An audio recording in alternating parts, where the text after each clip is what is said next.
The day started with birds, soft and noisy like they always are, chirping outside my window while I sat in silence, sipping cold coffee from yesterday. I hadn't slept much. My bones ached from a restless night, but that wasn't new. What was new was the invitation I didn't get. I found out from Miss Lorna, 3 houses down, while she watered her begonias. "You ain't going to Corin's house party?" she asked, waving like it was just another Sunday. I stared at her. "What house party?" Her lips froze mid-smile. Then came the look folks give when they realized they said something they shouldn't. "Oh baby, I thought you knew. He just moved in. Big new place, fancy car out front. They having folks over today, big cookout, music, balloons, all that."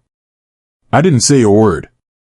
Just nodded, turned back inside, and closed my door slow. No one told me. Not my son. Not my granddaughter Shanika. Not even a phone call to say, "Pop, come see the new house." And that car used to be mine. I stood in the hallway, staring at the frame on the wall. A photo of me and my wife, back when life was still ours. Her smile used to feel like home. She passed 5 years ago. Since then, everything's felt rented. I walked to my little kitchen, opened the drawer where I kept old papers, receipts, things I probably should have thrown out years ago. That's where I kept the copy of the car title. My name's still on it. Or it used to be. I checked the date, 3 months back. Transferred. No call. No explanation. I was robbed in the kindest way, with a pen. I sat down. Real slow. My knees creaked. My heart was louder. You raise a son. Feed him. Clothe him. Sit up nights waiting for him to come home safe. You teach him how to drive in your old Pontiac. You show him how to check oil, talk to people, fix a hinge. And one day, he don't even want you at his housewarming. The day rolled on. I heard the music from my porch. Bass thumping, laughter rising. I saw cars parked down the block. Young folks dressed up. Smells of ribs and sweet corn blowing down the street. And me? Sitting alone in a chair with chipped paint, listening like an outsider to a life I helped build. I could have walked over. I could have knocked. But pride's a strange thing. It don't yell. It just sits there with you and makes silence louder than drums. Around sundown, I got a message on my phone from Shanika. No apology. No, we missed you. Just a video. Them raising glasses. To new beginnings, they shouted. Quaron was holding a drink, grinning like the king of something. I watched that clip 5 times. Then I noticed something strange. Behind them, on the kitchen wall, was a framed piece of paper. My handwriting. I leaned closer. Zoomed in. It was the letter I'd written to the city planning office back when I was trying to secure the renovation permit for that same house. They kept it. They knew. 3 days later, a letter came in the mail. Courthouse envelope. Return address stamped bold. I opened it slow, hands trembling. Notice of civil hearing, Tate versus Tate. Property dispute. I read it again. And again. Then I smiled. Not a smile of joy. But the kind you wear when you realize you've been quiet too long. When you remember who you are. When you understand silence won't save you. They forgot something. I built that house. I woke early, before dawn, restless. Sunlight hadn't yet drawn lines across the apartment. I wandered into my kitchen, coffee mug in hand, trying to shake the remnants of dreams. That's when I saw it, a thick manila envelope, lean and plain, left on the table. No return address, no stamp I recognized. My heart skipped. I picked it up, turning it over. It smelled slightly of dust and ink. My palms were steady. I told myself, don't panic. I had learned that in this fight, composure was everything. I slit the edge and pulled out the paper inside. A legal court notice. My breath hitched. The heading read, Petition for Guardianship/Conservatorship. The petitioner, Quaron Tate, my son. I sank into a chair. The paper blurred before me. They were attempting to declare me mentally unfit, to control finances, to strip me of agency. My hands didn't shake. I stared through silence longer than I had in decades. Betrayal is a form of violence. And here it was, disguised as legalese. I forced myself up and searched through my desk. Health reports, prescription receipts, appointment reminders, all things I kept in order. Amid those papers, I saw a form I didn't remember signing. My breath snagged. It was a power of attorney document. Signed by me, dated the day after that dinner where my wallet was robbed. Witnessed by Quaron and Camila.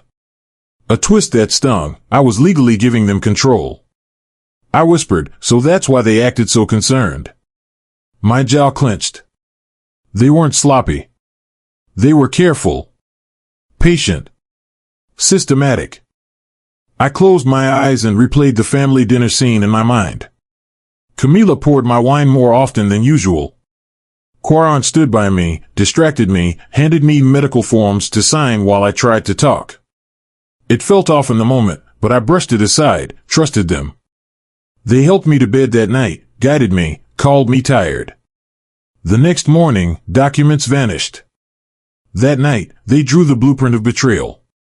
Back in the present, I unfolded the court notice again. They included affidavits claiming confusion, episodes of calling neighbors by wrong names, misplacing keys. True moments twisted, a brief memory lapse becomes proof. They framed me as unstable, emotionally fragile. I thought of every moment I doubted myself recently, forgetting an appointment, missing a phone call. Were those mine, or their setup? Anger surged. I clenched one fist, then both, breathing deeply. I wanted to storm over to Quaron's house and slam that paper on his dining table. But I knew better. If I reacted too loud, they'd use it against me in court. So instead, I poured tea. Hands trembling, I carried it to the balcony. The morning air bit at my skin. I whispered harshly, they think the old man won't fight back.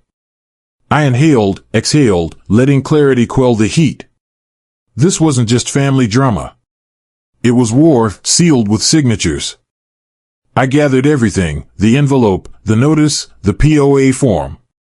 Took photos, scans, preserved edges. I dialed my old friend Eugene, retired public defender. His voice, when he answered, held weight. Eugene, they filed to take me. They used my name against me. He listened. Then he said softly, you always told me to be 3 steps ahead. Time's come to live that. He promised to come by first thing tomorrow, to map strategy. My chest tightened, not from fear, but recognition. The fight was real. Even as night settled outside, I sat awake, papers glowing under the desk lamp. Every document, every clause, every signature, all threads in a web they spun. I felt the pulse of resolve beneath the betrayal. I would not be erased quietly. This chapter of my life was far from over. It was barely sunrise when I heard it, 3 slow knocks on the front door. Not loud. Not rushed. Just deliberate. Like somebody who already knew the rhythm of my home. I moved from the kitchen, mug still warm in my hand, and opened it. A woman stood there, not much younger than my son, holding a clipboard and a badge that read Adult Protective Services. Her name was Ms. Harper. Her voice was polite, tone cautious, but her eyes scanned the hallway behind me like she was walking into a crime scene. We received a report, she said, adjusting her glasses, about possible neglect. Unsafe living conditions. I didn't move. Just stepped aside and nodded her in. I wasn't about to give her what she came for, a man shaking in his slippers, slurring words, confused about why she was here. No. I stood straight. Come on in, then. Let's get this foolishness over with. She walked slow, taking in the living room, the photos on the wall, the books lined up neatly on the shelves. She had her script ready. There were also concerns about your mental health. Allegations of paranoia. That word. Paranoia. Like a switchblade hidden in her purse. Delivered so calmly it nearly felt like fact. I didn't flinch. And who exactly said all this? She offered a practiced smile. I'm afraid that's confidential, sir. I nodded. Of course. She pulled a sheet from her clipboard and began reading. Unpaid bills. Spoiled food. Angry voicemails. Claims I'd forgotten who I was speaking to. Erratic behavior, she said. I almost laughed, not from humor, but disbelief. I led her to the kitchen. Opened the fridge. Every shelf stocked. Labeled containers. Fresh produce. Expiration dates all current. I pulled out a folder of printed receipts, mortgage paid, utilities paid, even my latest credit score. She didn't say much. Just scribbled notes. Looks like whoever sent you was hoping for a very different picture, I said. Her posture eased, just a little. She glanced toward the hallway where my military discharge plaque hung next to my daughter's high school diploma. Sometimes, she murmured, we get called for reasons that aren't always about safety. She didn't apologize, but her tone shifted. After about 20 minutes of walking around, snapping a few photos, checking off boxes on her form, she said she'd be filing the visit under no immediate concern. Before she left, I met her eyes and said, "Ma'am, you're just doing your job. But make sure you know whose job you're really doing." She paused. That happens more than you'd think. When she walked out, I stood there a long moment before locking the door. My hands weren't shaking, but my stomach felt like someone had put a brick inside it. The lie had legs now. It was moving in systems. Government folders. Legal hearings. My own son had opened the door wide. An hour later, Eugene arrived with a briefcase and his steady voice. We sat at the kitchen table, sunlight pouring across the court papers and that cursed power of attorney. They set this up clean, he said. Real clean. They didn't come at you with a baseball bat. They came with a story. And the system loves a good story. He showed me how to start tracking every phone call, every visitor. Date. Time. What was said. You think they love you, he asked, not unkindly. They love power more. He said we could file to revoke the power of attorney, that we'd need character witnesses, a mental evaluation. I'd have to be sharp, not just in memory, but in presence. No yelling. No breakdowns. They want you to unravel. You gotta stay stitched tighter than ever. I nodded, absorbing every word. The stakes weren't emotional anymore, they were legal. Public. Cold. That night, the house was too quiet. I sat in the den, lights low, sipping weak coffee. My fingers drifted to a photo of Quaran as a boy.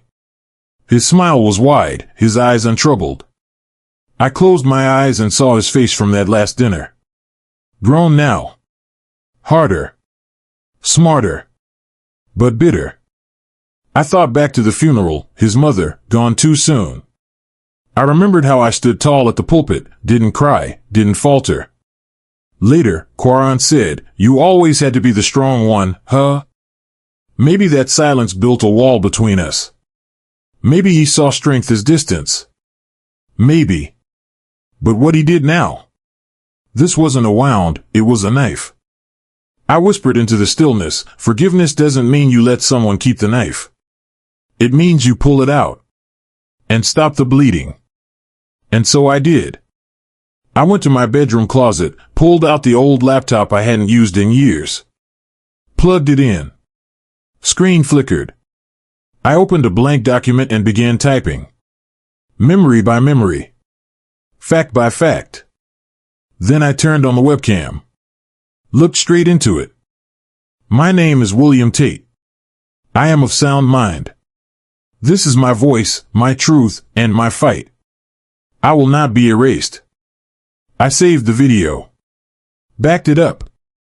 put the flash drive in the safe, locked it, and slipped the key onto a chain I wore beneath my shirt. The fear had done its job. It woke me up. And now, I was wide awake. I opened the door to let in the morning breeze and stopped short. The driveway was empty. That old silver Buick, the one I drove back and forth to work for decades, the one that brought my wife home from the hospital after her last surgery, the one that still carried her scent when the sun hit the seats just right, gone. No shattered glass. No scuffed asphalt. Just space where part of my life used to sit. I walked up and down the block, hoping maybe it had rolled. Maybe I forgot something. But it hadn't. It was gone. I called Eugene. "That car was still registered in your name, right?" he asked. My throat tightened. "Always has been." "Then we got a real problem. You need to check the records." We met at the courthouse that afternoon. Eugene still had friends there, people who respected him enough to let us skip the usual waiting. He walked in like he still ran the place, and they nodded him through. The clerk pulled up the records and printed a transfer document. I stared at the paper. Owner, Quaron Tate. Transfer date, 2 weeks ago. Signature, William J. Tate. It was my name, sure, but not my hand. It was too clean. Too even. Someone had practiced this. Someone had studied the way I write, mimicked it just enough. Eugene didn't say anything at first. Then he leaned in and whispered, "Backdated. Notarized. This is inside help." No doubt.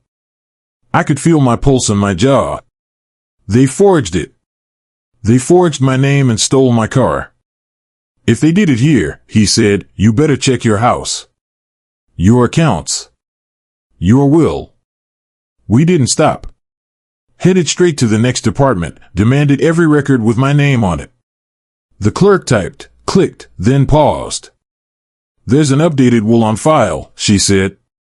"Dated last year. You're listed as grantor. Primary control to Quaron Tate."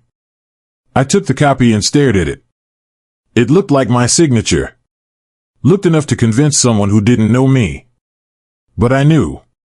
My hand never made that mark. I never signed that will. Eugene took a deep breath. "They're erasing you, Will. One document at a time." I clenched the paper. I still got the real one. Locked in my safe since Sandra passed. He nodded. "Then it's time to get it." The house was quiet. Too quiet. I went straight to the safe, opened it, and there it was, my original will, dated right after the funeral. Everything left to my children equally. Power of attorney revoked. Medical directives intact. I held the pages like they were burning. Not from heat, but from the fire building up inside me. We drove to Dawson's office before sunset. The man looked surprised to see me. He stood, adjusted his tie like it would protect him. "William," he said, voice too smooth, I wasn't expecting. I dropped the forged will on his desk. "Did you process this?" His mouth twitched.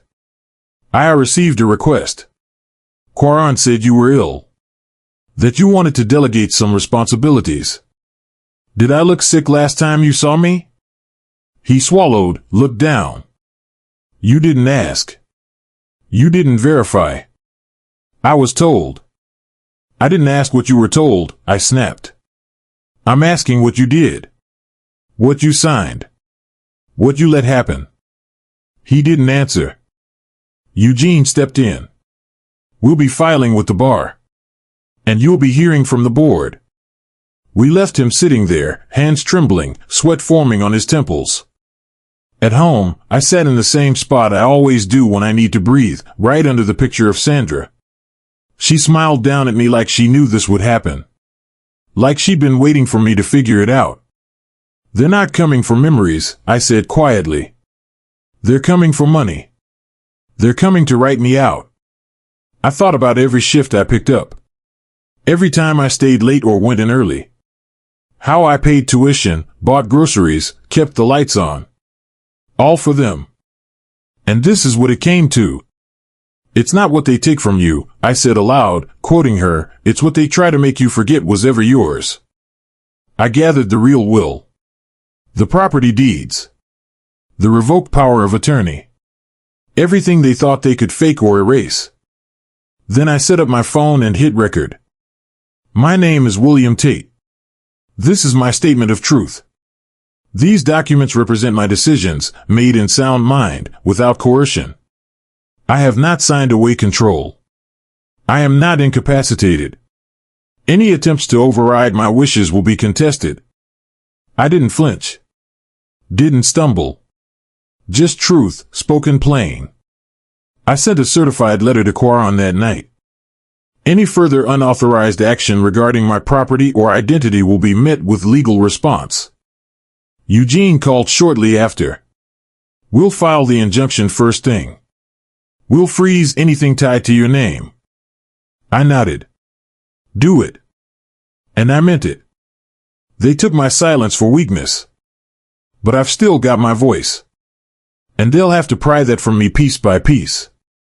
The sound of paper sliding against the door broke the morning silence. A single manila envelope lay on the floor, no return address, no handwriting I recognized, just my name typed clean across the center. I picked it up, felt the weight of it, like holding a thread wrapped in bureaucracy. Inside was a stack of papers stamped and signed. A psychiatric evaluation. My name. My supposed diagnosis. Delusional with paranoid ideation, consistent with early dementia. I froze. I'd never met a psychiatrist in my life. Not one. My pulse slowed, then sharpened. I read the first page again. It was dressed up in professional words, but the goal was simple, to make me sound unfit, unstable, incapable. There was a note clipped to the front, court copy already filed. Eugene showed up minutes after I called. I handed him the report. His eyes scanned it fast, his jaw locking tighter with each paragraph. They're coming for your credibility now, he said. Erase your mind, and the rest follows easy. I didn't answer right away. I just sat there, staring at my own name in print, wondering how many people would believe it before ever asking me. Eugene started calling around, old contacts, courthouse clerks, even a friend in the Department of Health. He worked quietly, methodically, like a man who'd seen this game before. By noon, he had something. Anonymous referral, he said. Telehealth psychiatrist. Never met you, never spoke to you. Name links back to a clinic that fast-tracks evaluations for family court cases. Meaning? Meaning they sell fake medical truth to whoever's got the money and motive. He sighed, rubbing his temples. It's fraud, Will. But they did it clean. Just enough official to stick.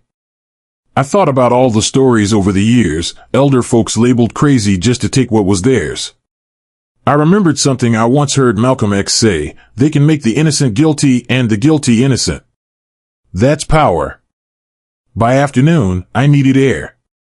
I walked down to my old barbershop on 63rd, a place that used to feel like family. But something was off. Conversations hushed when I walked in. One of the young barbers glanced my way, then whispered something to a man in the chair. I caught pieces. He's been acting strange lately, you ain't heard? The words hit harder than I expected. That rumor had already spread its wings. Outside, a neighbor waved at me, but her smile didn't reach her eyes. At the gas station, I saw a printed copy of that report pinned to the community board. My stomach turned. That's when it clicked. They weren't just attacking me legally. They were poisoning the soil around me, turning every familiar face into a doubtful one. Isolation wasn't an accident. It was the plan. Eugene called later that day, told me to meet him downtown. But before that, I stopped at a little cafe near State Street to meet Angela, my late wife's closest friend. She was a nurse for 40 years, the kind of woman who didn't shake easy. She listened as I explained everything. Then she leaned forward and lowered her voice. Someone called the hospital last month pretending to be me, she said. Told them you were a danger to yourself. They even left a callback number, claimed you'd been wandering and forgetting things. She handed me a printed voicemail transcript. It had her name, her old hospital ID, and a phone number that didn't belong to her. "That's not just wrong," she said. "That's identity theft. And I'll testify if I have to." For a moment, the weight on my chest eased. Not because the problem was gone, but because someone still believed me. Someone still saw me clearly. When I met Eugene again that afternoon, he already had a plan. "I got us a real psychiatrist," he said. "Dr. LaToya Price, West Side. Good reputation, solid credentials." We drove there together. Dr. Price welcomed me in with calm, curious eyes. She didn't rush. She asked about my memory, my habits, my sleep, my family. She didn't write while I spoke, she listened. When we finished, she said softly, "You're not delusional, Mr. Tate. You're being targeted. And you're holding up better than most would." She wrote her evaluation the same day, notarized it, and signed it with her full credentials. Eugene filed it with the court before sunset. That night, I sat at my desk writing letters. Not to lawyers or judges, but to people I'd known half my life. Church friends. Neighbors. Men from the barbershop. "Before you believe what they tell you," I wrote, "remember who I've been to you." The pen felt steady in my hand. Maybe they had more money. Maybe they had the system. But I had truth, and I wasn't done using it. Hours later, I picked up the fake report again. The words blurred together: unreliable historian, impaired reasoning, irrational conclusions. Each line felt like a fresh cut. Paper cuts, small and invisible, but deep enough to bleed you slow. I remembered missing Quarren's science fair years ago, the one thing he never forgave me for. Was that the seed? Was this revenge growing out of that? No. This was greed. Cold, deliberate greed dressed as concern. I whispered to myself, they don't kill you with a gun anymore. They kill you with paperwork and doubt. Then I struck a match. Watched the flames crawl across the page until it curled and turned black. The smoke rose slow, sweet, final. "You won't define me," I said to the ashes. Not with lies. Not with ink. I arrived at the courthouse just as the morning light crept through the tall windows. The lobby buzzed softly, people moving, papers shuffling, whispers bouncing off the marble floors. I carried my stack of files, my heart steady, breathing slow. Security scanned my bag. I nodded, offered a polite good morning, with no tremble in my voice. Eugene's advice echoed: stay calm, show respect, project confidence. Let them see you standing, not stumbling. In the hallway by the benches, a familiar face sat low, Mrs. Carter, from 2 doors down.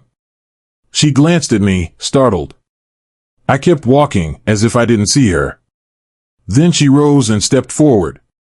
Her voice rang clear. I saw him sign those papers. He wasn't alone. My breath stuck for a moment. The air shifted. That line came out solid. Inside the courtroom, the hearing began. I sat at the plaintiff's table, Eugene beside me. The judge called Mrs. Carter to the stand. She rose, calm, confident. She described May 13th, how she visited my home, watched Quarren push Dawson a stack of documents. She said she saw my pen in Quarren's hand, my signature lines being traced over. The defense attorney surged to object. Dawson denied everything. But Carter's voice didn't waver. The judge called a recess. Eugene placed a hand on my shoulder. He whispered, "That's your opening." My chest felt tight with relief. Somebody outside my immediate circle stood for me. Quarren's face reddened.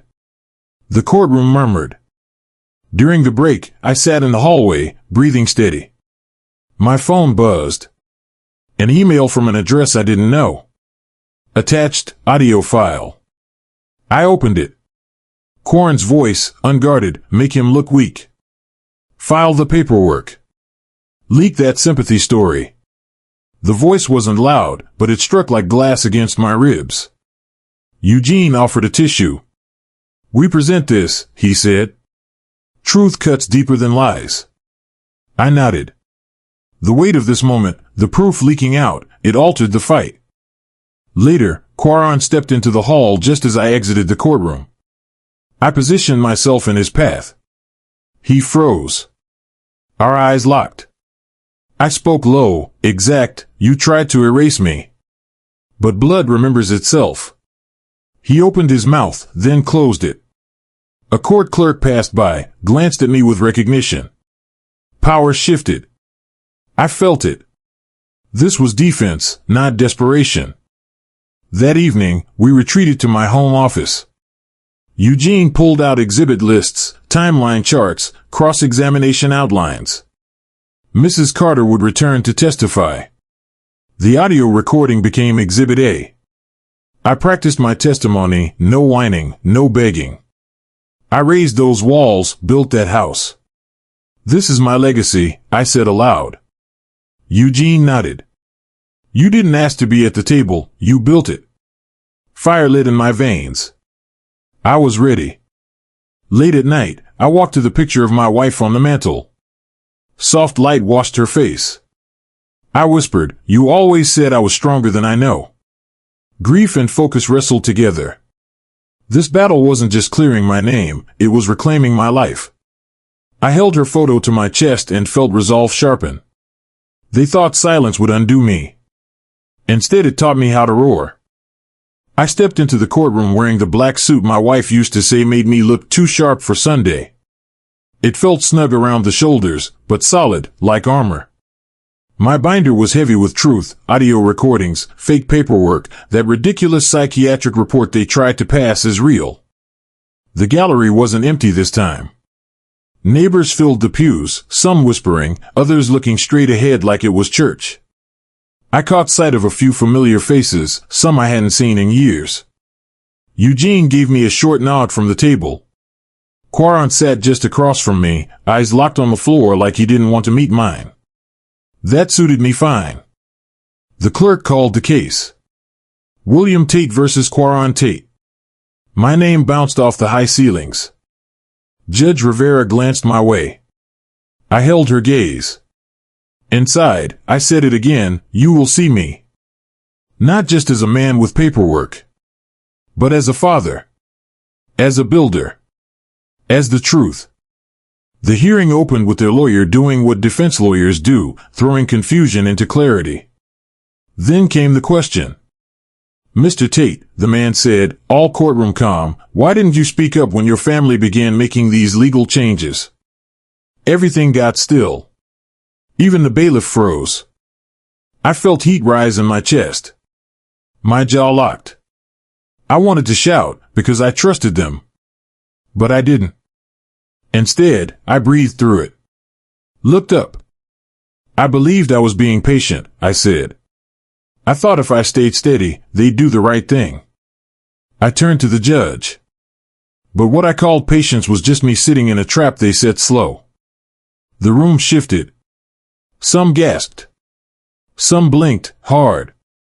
Quaron sat straighter like he'd swallowed ice. His lawyer whispered something. That question, the one meant to shame me, it sparked me instead. Eugene stood, cueing up the audio. My voice stayed in the courtroom, but my hands tightened under the table. Quaron's voice poured from the speaker. "Make him look weak. File that thing. Leak sympathy." His words didn't just land. They exploded. I watched the crowd shift again. Whispers rose like wind through dry leaves. Judge Rivera didn't blink. But her pen stopped. Eugene passed over the forged will, the edited car title, and the court copy of that psych report. The defense protested. The judge allowed. Truth didn't need to shout. It stood still. And loud. Then came Mr. Dawson's part. He stood, read from the court record, William Barrow Tate. Barrow. Not my name. I leaned forward, opened my binder, showed the judge my full name in print, William Delroy Tate. That small switch? It wasn't small. It was deliberate. They weren't just trying to take what I had. They were rewriting who I was. I didn't yell. I didn't flinch. My name, I said, is the only thing I had before I had anything else. And I'm the only Tate who built what you see here. Don't twist the name. Respect it. The silence after that held weight. After court recessed, I stepped out onto the courthouse steps. The wind hit my face, and I let it. Reporters crowded forward. One woman asked, "Mr. Tate, what's next for you?" I looked at the lens and didn't blink. I stand for who I've always been. And for the father they tried to erase. Then I saw him with Quaron. Walking out the same doors, surrounded by a few supporters. He caught my eye. I walked up close, just enough for him to hear but not run. "You took my car. You dragged my name through dirt. You tried to bury me like I didn't exist," I said. "But you forgot one thing, this story ain't done. And I write the next chapter." He didn't say anything. Didn't need to. The crowd felt it. Phones were already up. Cameras rolling. Inside me, I didn't feel peace. But I felt position. This wasn't a private wound anymore. This was public. By the time I got home, the courthouse binder was locked in my desk drawer. I poured a glass of sweet tea, her favorite, and sat it beside her picture like she was still there. I whispered, "We ain't done." But they know now, I'm not going anywhere. Outside, a siren wailed somewhere far. Life was still moving. I leaned back. Let my name settle in my chest. Tonight, I sleep knowing one thing for sure. I still own my story. I walked into the courtroom that morning with a resolve sharper than ever. The case had come full circle. Eugene waited beside me, the evidence stacked and ready. The room hummed with tension. The judge called the session open, and Eugene rose to present our final push. He played the recording again, Quaron's voice laid bare, unfiltered. Immediately, murmurs spread. Prosecutors leaned in, listening close. I stood, went to the stand. I spoke slowly, clearly, "You built on lies. But I carry the truth." I laid out every forged document, every fake signature, the car transfer, the counterfeit will. The defense objected mid-statement. The judge overruled. The room leaned in. This was the hinge moment. Later, Eugene submitted a contract that made the court sit up. It was a secret deal Quaron had signed with a third party, committing to purchase what he claimed were Rufus's shares for pennies on the dollar. He had written it himself, or at least signed it, with my name drafted in the plot to cut me out. The courtroom went still. Quaron twitched. His lawyer demanded a recess. But the contract revealed motive, gain, control, the ambition to erase a father's rights. My anger melted into vindication. I glanced at Mrs. Carter in the gallery, her face steady, her courage shone. The shift rippled across the room. Quaron's lawyer tried one last act of defense. He rose and motioned to dismiss the contract on grounds it was unauthorized, that I must have signed while compromised. I leaned forward, looked him square in the eye. That's exactly what they claimed about me, even before they set the wheels turning. The judge paused, fingers on a stack of papers. Then she sealed the contract into evidence. The motion died. Momentum swung solidly in my direction. Then the judge delivered her ruling, provisional, pending final hearing, but enough. She declared me owner in fact of both the house and the Buick. My presence in that courtroom meant nothing superficial anymore. The gallery erupted. Supporters cried. Opponents gasped. Quaron sagged. Shanika turned away. The judge ordered a mediator to sort out the remaining financial entanglements. I stood there, breathing even, feeling power return. I knew this wasn't the end, but I had claimed something real. That afternoon, I walked into the house I once couldn't enter. The same walls, the same floors, now mine again. Neighbors and media followed. I flicked on lights room by room. Quarren's face slackened when I ran my hand over the banister. I turned to the car, still bearing his plates in the garage. I slid in the driver's seat, engine whispering to life beneath me. The room went silent. I stepped out. Voice steady, I'm home. That night, in the quiet of my living room, I revisited my wife's portrait. The lamp cast her face soft. I whispered her words, a home is made by who fills it with love. Tears came, not of anger, of relief. I promised to restore this for us. For her memory. I closed my eyes. Tonight, I sleep not only having reclaimed what was mine, but having reclaimed dignity. I showed up to the courthouse before the sun did. No nerves, no shaking hands, just a quiet readiness. I wasn't here to win anything. I'd already fought that battle. This was about closure.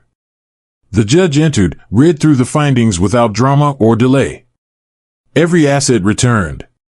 The house. The car. The accounts. Not just by legality, but on moral grounds. She said it clear, this court recognizes William Delroy Tate as rightful owner and patriarch. Quarren wasn't sent to jail, but fined, put under financial supervision for 5 years. A second chance, not for him to escape, but to learn. Outside, cameras swarmed. I didn't run. I looked at them and said, let the truth be the legacy. Then I walked out without turning my head. No more weight on my back. Later that evening, just as I was settling into the quiet of my living room, I heard a knock. It wasn't urgent. Just steady. I opened the door and saw Quarren standing there, folder in hand, face stripped of the armor he used to wear. No entourage. No sunglasses. Just him. He didn't say much at first. Then, I've been hearing Mom's voice in my head since court. It won't stop. He handed me the folder. Inside was a letter, one I'd never seen.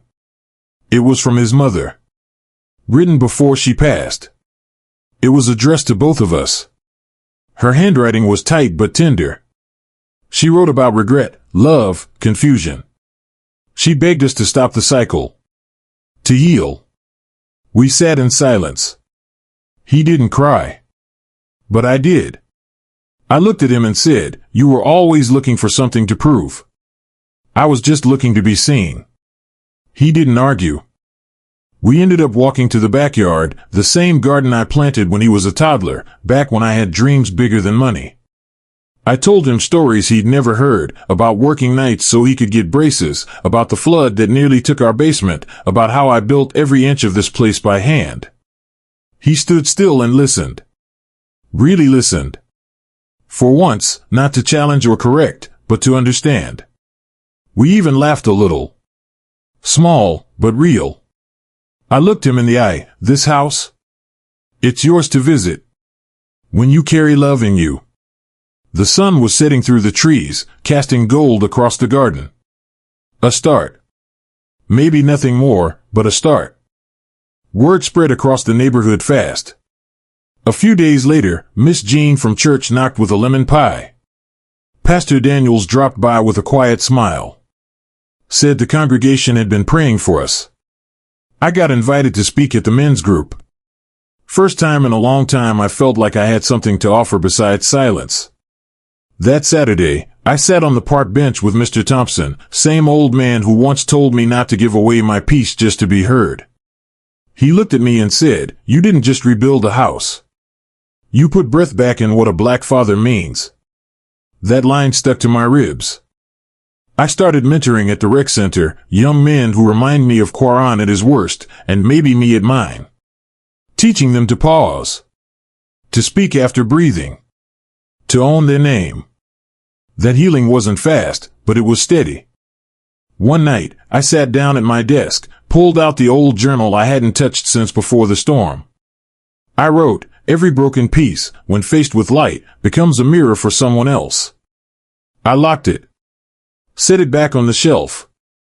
And just as I stood up to turn off the light, there was another knock. Soft. This time, it was Shanika. No Quarren. No noise. Just her. She looked unsure. Said nothing at first. Then, can we talk? I didn't answer yet. I just looked her in the eye and asked one thing. What finally brought you here?